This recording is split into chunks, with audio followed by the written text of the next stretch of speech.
अब जैसे एक कॉम्बिनेशन है गुरु चंडाल योग, मतलब इसमें गुरु और राहु साथ होते हैं, बनता है। लेकिन इसको अलग अलग प्रिडिक्ट करने के तरीके हैं। देखिए, गुरु और राहु एक साथ होंगे तो आदमी बहुत ज्यादा तार्किक होगा, तर्क बहुत, उसको हर चीज में तर्क चाहिए।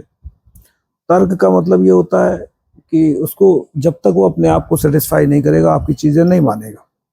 उसको आप सेटिस्फाई कर लीजिए, आप ऐसा लॉजिक दीजिए जो सेटिस्फाई हो जाए तो मान देगा, आपकी चीजों को मानेगा। अगर नहीं कर पाए तो फिर हमेशा के लिए उसके दिमाग में एक निगेटिव छवि बन जाती है चीजों की। ठीक है, अब चलिए, तो पता है कि वो तार्किक है।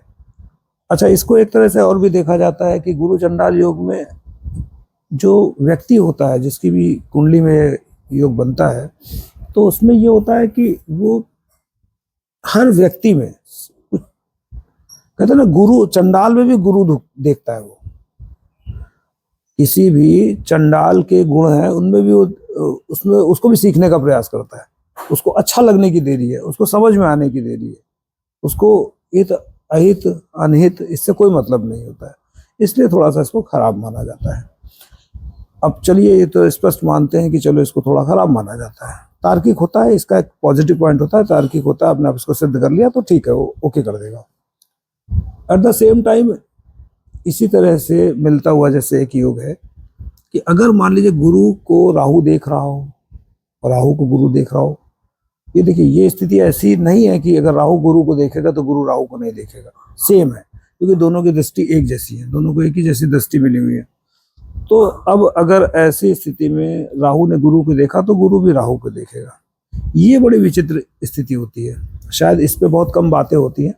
तो इसकी एट द सेम टाइम विचित्र स्थिति ये होती है कि अगर मान लीजिए कोई भी व्यक्ति के कुंडली में ये योग बना हुआ है, राहु मान लीजिए सप्तम से देख रहे हो या नवम पंचम से देख रहे हो, तो एट द सेम टाइम क्या होगा कि आदमी बहुत ही आध्यात्मिक होगा, बहुत ही ज्यादा लॉजिक, बहुत ही ज्यादा भावनात्मक होकर के बृहस्पति के गुण जो है आपको दिखाई देंगे उसके एटीट्यूड में, उसके बिहेवियर में बृहस्पति के गुण नजर आएंगे।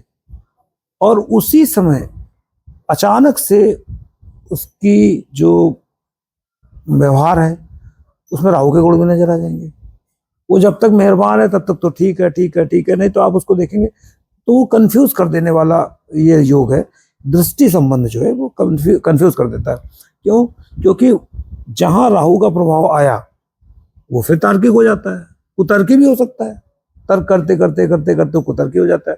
तो ये एक ध्यान देने वाली चीज होती है कि जब भी इस तरह के संबंध बने, जैसे गुरु चंडाल योग होता है या राहु गुरु की दृष्टि संबंध होता है, तो जो भी उसका मतलब कहेंगे ना, मेंटोर हो या जो भी हो, उसको दिशा निर्देश देने वाला व्यक्ति जातक को हो, तो उसको सबसे पहले किसी गुरु की शरण में भेज देना चाहिए। क्यों? क्योंकि ज्यादा तर्क होने की वजह से वो कंफ्यूज होता है, वो अपने मंजिल तक पहुंच नहीं पाता। और ऐसी स्थिति में क्या होता है, अगर उसने कोई गुरु कर रखा है पहले से या उसको गुरु की बात मानने की आदत है, तो वो गुरु के दिशा निर्देश में उसको सही स्टेप मिल जाएगा, सही रास्ता मिल जाएगा और सही स्टेप उठा लेगा वो। तो गुरु राहु का जो दृष्टि संबंध होता है ये भी बहुत ही, ये नहीं कहेंगे खतरनाक माना जाता है, लेकिन हाँ, ये अपने आप में थोड़ा सा चैलेंजिंग होता है। इसको इतना आसान नहीं लेना चाहिए, क्योंकि एक व्यक्ति आपसे अच्छे से बात कर रहा है, बात करते करते उसी समय आपको तार्किक हो गया, कुतर्की हो गया, तो ऐसे लोगों से लोग दूरी बनाते हैं। तो ये चीजें थोड़ा सा ध्यान देने वाली होती हैं। इसमें ये देने मतलब इसको आप जब भी अभी किसी की कुंडली में अप्लाई करेंगे, देखेंगे, तो आप ये पाएंगे ही पाएंगे। देखिए, ये डिपेंड करता है कि भाव का स्वामी कैसा है, जिस भाव में दृष्टि संबंध बन रहा है, भाव का स्वामी क्या है, नक्षत्र कैसा है, ये एक अलग बात है। लेकिन प्रथम दृष्टि अगर आप देखेंगे तो ये चीज आपको देखने को मिलेगी ही मिलेगी।